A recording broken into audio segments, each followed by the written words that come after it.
Peranan guru sebagai ejen sosialisasi di sekolah. Assalamualaikum warahmatullahi wabarakatuh. Saya Sumaya binti Muhammad Tamizi dan sahabat saya Siti Nur Syafiqah akan membentangkan tajuk ini berdasarkan 6 perkara. Yang pertama, pernyataan masalah. Yang kedua, objektif. Yang ketiga, definisi tajuk. Yang keempat, interaksi sosial di sekolah. Yang kelima, kerangka konsep teori. Dan yang keenam ialah peranan guru. Saya ingin bertanya kepada anda, adakah anda pernah membaca atau melihat isu-isu sebegini? Ya, ini adalah kisah benar yang berlaku di negara kita setelah lebih 60 tahun merdeka.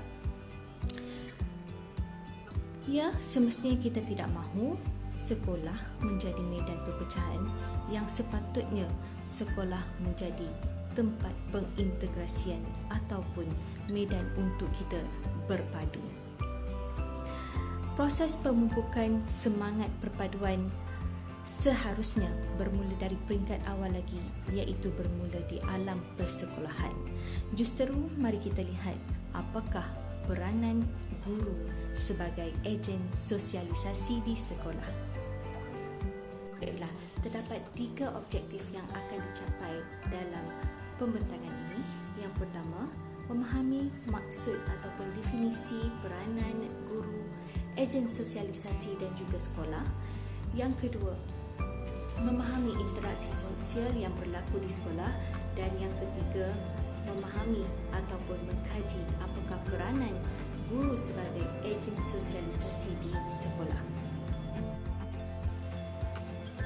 Baiklah, sekarang kita akan membincangkan objektif yang pertama, iaitu memahami apakah itu peranan guru, ejen sosialisasi dan juga sekolah. Menurut Kamus Dewan, peranan membawa maksud, tugas ataupun bahagian yang dilakukan untuk menjayakan sesuatu. Manakala berdasarkan YH 2018 menyatakan Collins 1982 mendefinisikan peranan sebagai satu set tingkah laku yang berkaitan dengan tugas tertentu ataupun fungsi sosial. Perkataan kedua pula ialah guru. Menurut Kamus Dewan, guru ialah orang yang mengajar, pendidik dan juga pengasuh.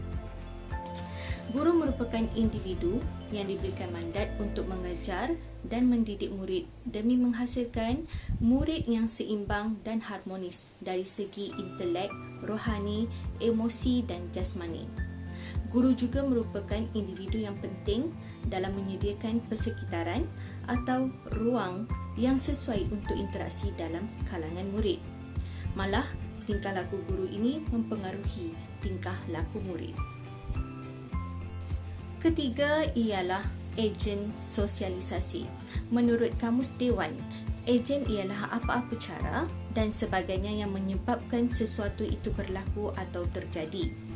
Sosialisasi pula adalah perihal bergaul atau bermesra antara satu sama lain. Ejen sosialisasi bolehlah disimpulkan sebagai merujuk kepada orang yang berupaya memainkan peranan dalam interaksi dalam kelompok komuniti dan masyarakat melalui pergaulan, percakapan serta komunikasi antara individu dengan individu yang lain.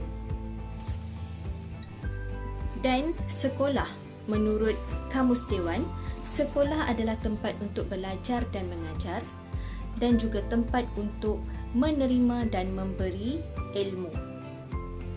Sekolah ialah salah satu tempat pengintegrasian pelajar, khasnya pelajar berlainan etnik dan budaya. Sekolah bukan sahaja berfungsi sebagai pusat menimba ilmu pengetahuan, malah berfungsi sebagai senjata untuk mewujudkan perpaduan dalam kalangan pelajar. Baiklah, untuk mencapai objektif yang kedua, kita ingin memahami apakah interaksi yang berlaku di sekolah. Terdapat 6 interaksi yang berlaku di sekolah secara umumnya. Yang pertama adalah interaksi antara guru dengan guru. Yang kedua, interaksi antara guru dengan staf bukan akademik. Yang ketiga adalah interaksi guru dengan pekerja sekolah. Yang keempat adalah interaksi guru dengan ibu bapa atau PIBG. Yang kelima, interaksi guru dengan pentadbir. Dan yang keenam, interaksi guru dengan murid. Dan fokus pada kajian kali ini adalah interaksi guru dengan murid. Baiklah, seterusnya mari kita lihat kepada kerangka teori. Kerangka teori ini diadaptasi daripada kerangka teori Nur Ayuni, Nusaibah Husin dan juga Amir Hassan Dawi 2019. Kita lihat teori struktur fungsionalisme yang memfokuskan kepada peranan setiap individu yang wujud dalam masyarakat perlu memainkan peranan masing-masing dalam memastikan masyarakat akan sentiasa dalam keadaan yang harmoni. Sekolah, guru dan pelajar mempunyai peranan masing-masing dalam membentuk perpaduan. Penelitian dilakukan terhadap peranan guru sebagai ejen sosialisasi adalah melalui aktiviti dan juga strategi yang dilaksanakan. Peranan guru inilah yang menunjukkan bahawa guru berfungsi sebagai ejen dalam menjayakan perpaduan kaum di sekolah. Seterusnya, apakah tindakan yang akan diambil oleh pelajar adalah kita boleh kaitkan dengan teori pilihan rasional. Teori pilihan rasional memperlihatkan kepada kita mengenai keberkesanan sesuatu usaha yang dijalankan adalah tertakluk kepada tindakan individu. Oleh itu, guru sebagai ejen sosialisasi haruslah menunjukkan peranannya dalam mengatasi masalah perpaduan kaum di sekolah. Apabila murid mendapat ataupun menjadikan guru sebagai suri tauladannya, secara tidak langsung ilmu yang diterima dari guru akan diserap dan diamalkan oleh pelajar. Dan apabila mengamalkan ilmu tersebut secara tidak langsung, perpaduan kaum akan dapat dibentuk di dalam masyarakat kita. Terdapat 4 peranan guru sebagai ejen sosialisasi yang ingin ditekankan di sini, iaitu yang pertama, peranan guru dalam mempromosikan negara bangsa. Yang kedua, peranan guru dalam menyampaikan ilmu kebudayaan. Yang ketiga, peranan guru dalam menyampaikan ilmu perpaduan. Dan yang keempat, peranan guru sebagai suri tauladan kepada pelajar. Peranan yang pertama ialah mempromosikan negara bangsa. Seperti kata Tun Dr. Mahathir pada tahun 1991, pembinaan negara bangsa amat penting bagi sesebuah negara yang berbilang kaum dan agama seperti Malaysia. Keupayaan membina negara bangsa bergantung kepada perkongsian nilai serta semangat patriotisme. Ia menjadi semakin penting lebih-lebih lagi pada era globalisasi ini, yang mana ia membenarkan pelbagai maklumat nilai kebudayaan masuk ke negara kita tanpa sempadan. Berdasarkan Pelan Pembangunan Pendidikan 2013 hingga 2025 yang dikeluarkan oleh Kementerian Pendidikan Malaysia, telah menggariskan beberapa perkara yang menjadi pemangkin kepada negara bangsa, iaitu yang pertama ialah lingua franca, yang kedua integrasi, yang ketiga kewarganegaraan, yang keempat patriotisme dan yang kelima ialah demokrasi. Dalam pembinaan negara bangsa, yang pertama sekali, guru-guru mestilah memahami perlembagaan. Kajian yang telah dilakukan oleh He dan juga Samsu 2019 menyatakan antara sikap guru yang menjadi penghalang kepada perpaduan adalah guru tidak menitik beratkan penggunaan bahasa Melayu, sedangkan telah termaktub di dalam perlembagaan bahasa Melayu adalah bahasa kebangsaan dan bahasa memainkan peranan yang sangat penting seperti mana yang telah dinyatakan dalam Pelan Pembangunan Pendidikan bahawa lingua franca adalah mekanisme penting dalam memupuk sebuah negara bangsa. Apabila semua pelajar bertutur dalam bahasa yang sama, secara tidak langsung perpaduan akan dapat dibentuk.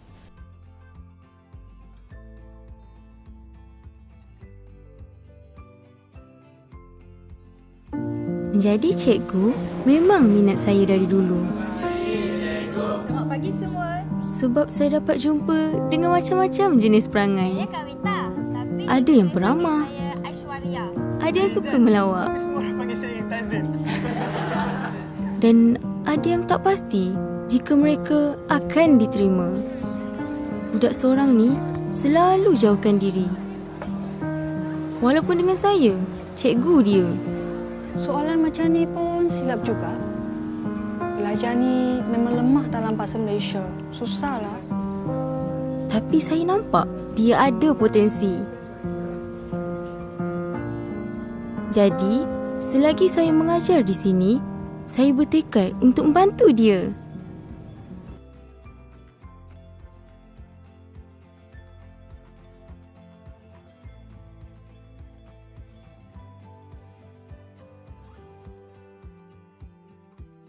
Baiklah, seterusnya, guru-guru mestilah menjadi pembentuk semangat kewarganegaraan, terutamanya dalam menerapkan rukun negara kepada pelajar.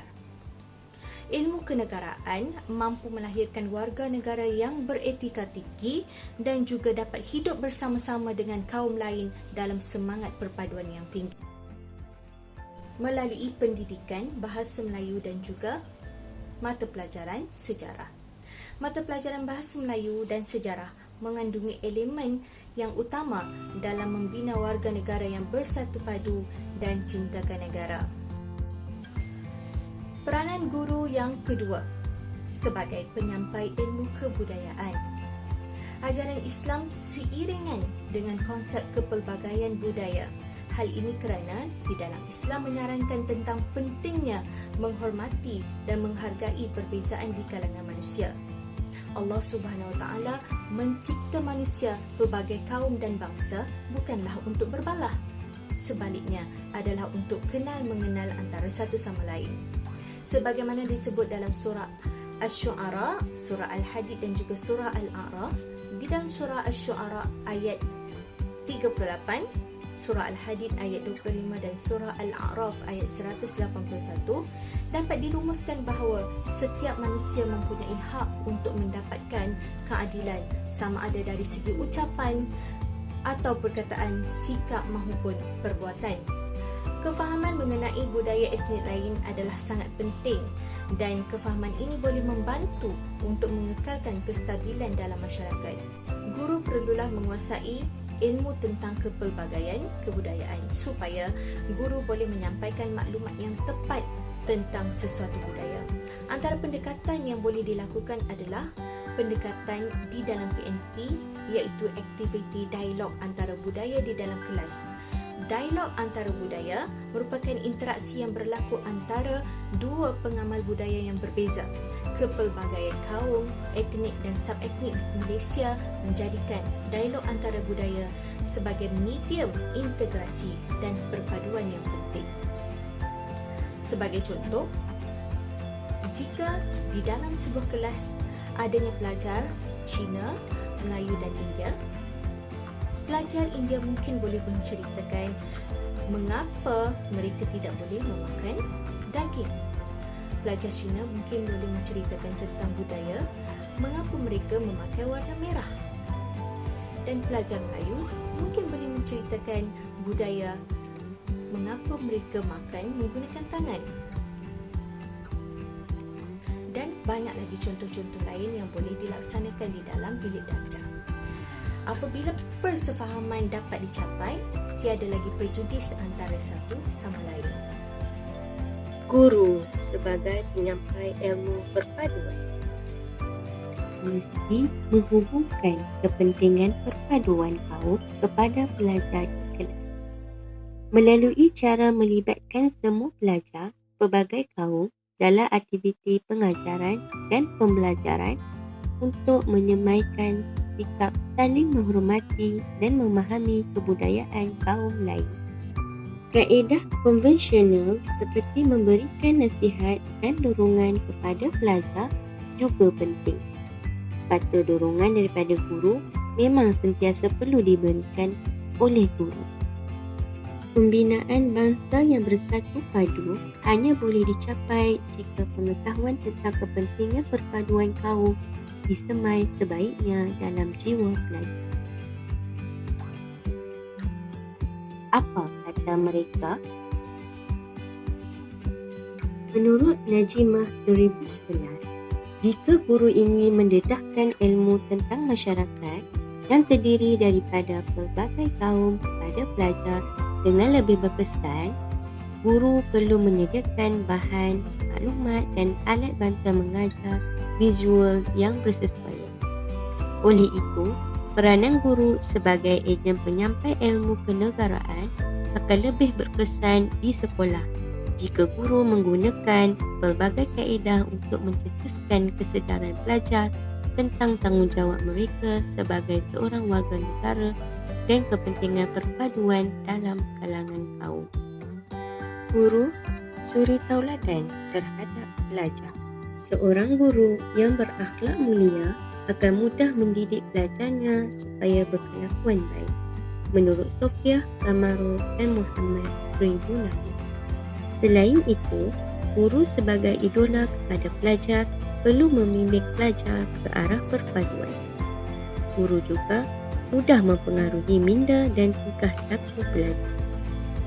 Guru perlu sentiasa menampilkan diri dengan tingkah laku yang positif, terutamanya bersemangat tinggi dalam penerapan perpaduan kaum di sekolah. Guru bukan sekadar melahirkan pelajar yang cemerlang dalam bidang akademik, tetapi lebih kepada membimbing generasi muda berakhlak mulia. Apa kata mereka? Menurut Yong 2018 menyatakan, guru ialah ejen sosialisasi yang perlu menyampaikan ilmu, kenegaraan, kebudayaan, perpaduan serta menjadi suri teladan kepada murid. Kenyataan ini menunjukkan betapa pentingnya untuk pendidik memiliki pengetahuan tentang kepelbagaian budaya supaya mereka dapat mendidik murid untuk lebih terbuka dalam menerima rakan yang berlainan bangsa. Menurut Zulkifli dan Hazri 2011, pendidikan berperanan penting sebagai ejen yang mensosialisasikan generasi muda dengan nilai serta norma yang dapat diterima secara umum, terutamanya bagi negara yang memiliki kemajmukan budaya. Keperluan guru untuk bertindak sebagai pemakin perubahan boleh dilihat menerusi kerangka konsep amalan nilai profesionalisme keguruan, iaitu dalam dokumen standard guru Malaysia SGM. Peranan guru dalam memantapkan nilai keharmonian merujuk kepada kemampuan guru untuk melakukan berbagai aktiviti dengan semua peringkat masyarakat tanpa mengira kaum dan agama. Menurut Faridah Nazir 2016, guru-guru abad ke-21 perlu mempunyai sikap seperti bersikap terbuka dengan melihat teknologi sebagai perkara positif, mengikuti perkembangan kajian lepas dan terkini bagi mengemaskini pengetahuan dan kemahiran, menerapkan nilai-nilai murni dalam membentuk diri menjadi guru abad 21 dan mempunyai sifat serta kualiti peribadi, profesional dan sosial yang baik supaya dapat menjalankan tugas sebagai seorang pendidik yang sempurna. Apakah berkaitan teori fungsionalisme? Pendekatan fungsionalisme boleh disamakan seperti bahagian anggota badan yang mempunyai peranan masing-masing dan setiap anggota itu bergantung di antara satu sama lain untuk berfungsi. Seperti jabatan kurikulum, guru dan juga pelajar. Jabatan kurikulum akan membentuk satu kurikulum, manakala guru akan bergantung kepada kurikulum tersebut dan mereka akan mengajar. Manakala pelajar akan bergantung kepada guru untuk menyampaikan ilmu.